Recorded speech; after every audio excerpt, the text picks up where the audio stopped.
स्वामी प्रचार मैदान में स्त्री डोर टू डोर कैंपेनिंग करी भोट भिक्षा करुछंती। राज्यर चतुर्थ पर्याय निर्वाचन पर जमुची प्रचार।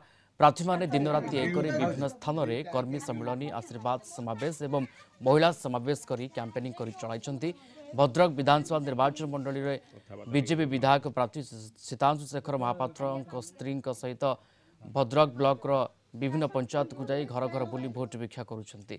सेपरि धामनगर विधानसभा निर्वाचन मंडली बीजेडी विधायक प्रार्थी डाक्टर संजय दास सहित स्त्री मधुस्मिता पात्र प्रचार मैदान को ओह्लाइछंती।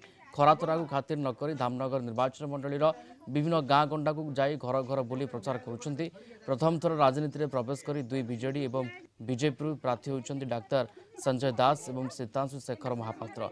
एथर भोटर माने आशीर्वाद करेंगे एवं से निश्चित विजय हेबे बोली आशा रखिछंती उभय।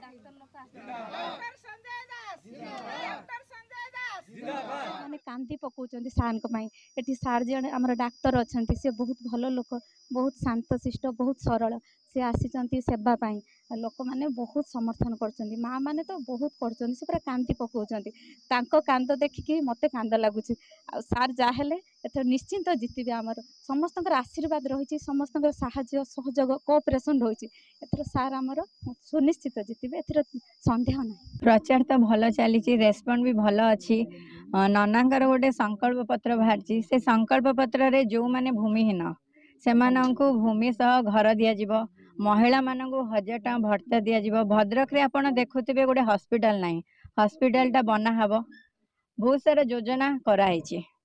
जदि नना बीजेपी आम जदि बीजेपी जययुक्त हुए ताहले आम ओडिशा रे भद्रक रे बहुत सारा परिवर्तन हब।